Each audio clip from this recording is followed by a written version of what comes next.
Let's start our episode with a little bit of breaking news. According to Raheem Morris at his most recent press conference today, he was asked about the Younghoe Koo situation and the kicking situation for the Falcons, and he said, we got to go out there and bring in people to compete.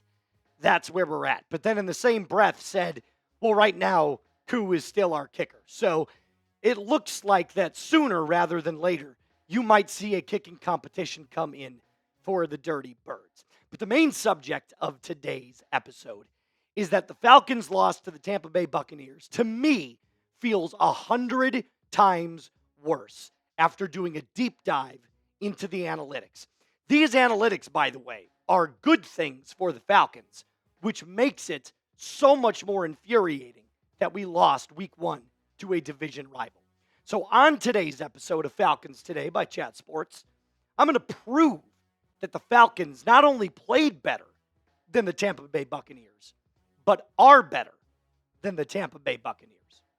Now, before I do that, I can't believe it happened, but it happened last week. While I was out getting married, the bosses started 2 new channels, specifically for the NFC South. The Saints, obviously, in first place in subs. Falcons, of course, our beloved channel, in second place. Buccaneers is already at 50 subs. And Panthers, still a goose egg. So here's what I need you to do. Hit that subscribe button. Help us catch up to Aints now. And help us slaughter these 2 new channels. So let's start with the facts. What do we know about the Falcons statistically from this loss? They generated a 40.5 pressure rate on the Buccaneers dropbacks all day long in week 1. Now, why does that look significant? Because that was top 5 in pressure rate in the entire NFL in week 1. The Steelers led week 1 with 44%, followed by the Cowboys and the Commanders, and then the Falcons came in at 4th over one of the best defenses in the entire NFL, the Denver Broncos, coming in at 40% even. These are spectacular numbers, proving the Falcons' pass rush was great at times, and it absolutely was. I've said on multiple shows, multiple times, this is the deepest, the freshest, the most athletic pass rush the Falcons have had in a long time. However, with pressure comes the expectation that you're going to generate sacks. Now, that doesn't mean every play, right? Because pressure forces errant throws. And you saw that against Baker Mayfield. I said before, at multiple points throughout the video, just the one I made earlier today at the time of this recording, that when Baker Mayfield was under pressure at one point throughout the game, he was 0 for 6. Didn't complete a single pass because of how good the pressure rate was from the Dirty Birds. So there's a lot to take away, but we're going to continue on. But before I do that, I'm going to ask you, which player do you think will lead the Atlanta Falcons in sacks in 2025? Personally, based off of what I saw, it might be Arnold Ebiketie. I want to say it's going to be James Pierce Jr. or Jalen Walker, but we'll touch on those 2 guys a little bit later on in today's episode. So right now, I'm going to stake my claim as a way too early prediction for Arnold Ebiketie. But let me know in the comment section down below. Second fact, the Falcons ranked 5th worst in team yards per carry in week 1. Now, that is an indictment not only on the offensive line, but on Zac Robinson. At 2.5 yards per carry, that is unacceptable. Unacceptable, considering you have one of the best halfbacks in the entire NFL. In fact, I would stack up Atlanta's running back room with some of the best in the NFL. Bijan Robinson, Tyler Algier, and Nathan Carter are as good a trio as any other trio outside of maybe the Philadelphia Eagles in the NFL.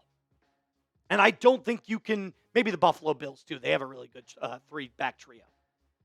But Bijan Robinson, excuse me, my voice is still incredibly hoarse. Bijan Robinson has averaged 4.7 yards per carry for his career. Last game, he was at 2.0 yards per carry. Now, I want to at least make the claim here that, one, you're not having this same stout offensive line that you have because, one, Storm Norton's out and so is Caleb McGarry.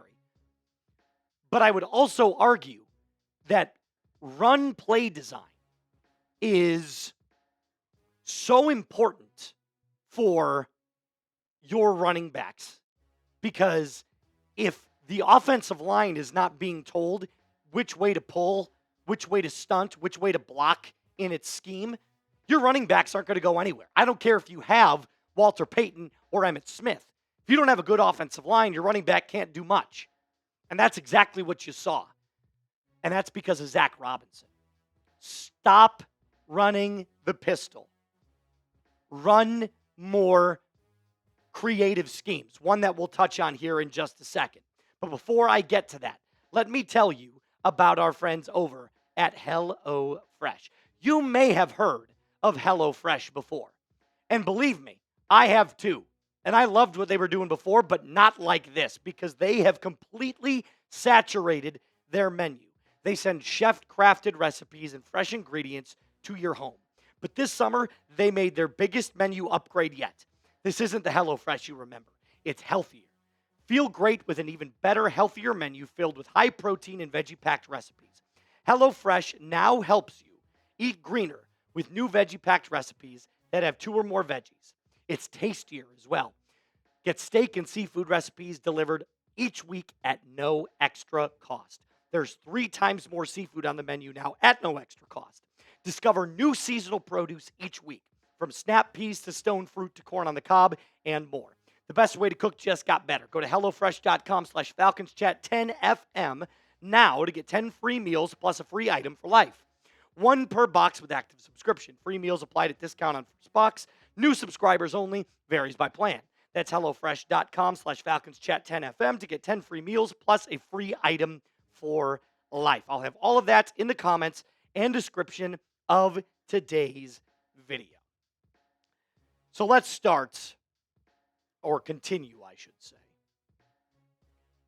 with how I was talking about more creative run zone schemes. You have to run more under center zone schemes. What does that mean? Michael Penix up on the line, under center, taking the snap, and looking something like this. Notice the A gap. Notice the B gap. And Bijan is so crafty outside, he can easily bounce out to that C gap and make damage happen. But this is something that you need to work on. No longer can you continue running the same old pistol-type formation. It's too easily defended. Tampa showed that all game on Sunday. So you've got to be able to do something different. And to me, the fact that I will be able to see more pistol formations from Zac Robinson next week also makes this 100 times worse. Because I don't believe that he believes that there's anything wrong with it. I think he might look at this and go, well, we were a play here or a play there or a dropped pass here or a tipped pass there from winning this football game. But if you can't see the underlying issue of your play calling is stale and predictable, I don't know what to tell you. So I'll ask you another question. 100 yards for the Falcons against Minnesota in week 2. Sunday Night Football. Over or under? Type your O for over. Type your U for under. Based off of what I saw, I'm going to say the under. And also, Minnesota's defense is far better than Tampa's. Our final fact of why I believe this loss is 100 times more infuriating. Falcons had 15 pressures, going back to pressures here, with a 40.5% pressure rate. We talked about that. But in 2024, they only averaged 11 pressures per game and a 28.3% pressure rate. And get this, 3 players had 4 pressures this week against Baker. Divine Diablo, who had the best defensive performance of any Falcon. James Pierce Jr., who continues to get pressure, just needs to finish. And Ruka Rororo, who also had 4 pressures. Someone that can do it both in the run stopping and getting after the quarterback. Kind of that dual threat defensive lineman. But your final result was only 1 sack. I have to feel like if there was at least 2 more sacks, the Falcons probably would have won this game. Maybe give credit to Baker Mayfield for being a little bit more elusive than we gave him credit for. Maybe give credit where credit's due to Baker for getting the ball out quicker, or for the Buccaneers just ending up making a play where they needed to. But I will say this, the defensive takeaways are as follows from this game against the Bucs. The pass rush is more talented. Like I said, a lot of these statistics are good takeaways, which makes it that much more infuriating. The rookie DB shined. Billy Bowman was great. Xavier Watts played outstanding. I told you he would. He's going to be an unbelievable addition alongside Jesse Bates. And the Falcons commanded the middle of the field. The pairing of Caden Ellis and Divine Diablo over the middle of the field is going to work. You saw it over the course of the game on Sunday. You will see more dominant defensive performances. I will give Raheem Morris credit for that. There is a more invested interest in making sure that this Falcons defense is better than it was last year. And overall, I thought they played far better than I originally expected against a very good Tampa Bay offense.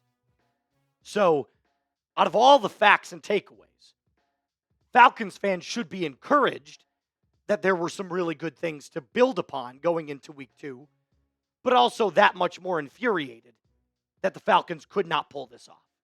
Before I end today's episode, a reminder to hit that subscribe button. If you want more breakdowns from a Falcons fan to you Falcons fans, I've got you covered. Hit that subscribe button. Let's catch up to Aints Now, and let's stomp the foot on these fledgling channels that just started. Buccaneers Now, which sounds like Succaneers Now, and the Panthers Report have 0 subs because there's like 6 Panthers fans. Either way, lock us in, hit that sub button. That's going to do it for us on today's episode, Falcons fans. I'll be back with more Falcons content for you tomorrow. As always, rise up and be cool.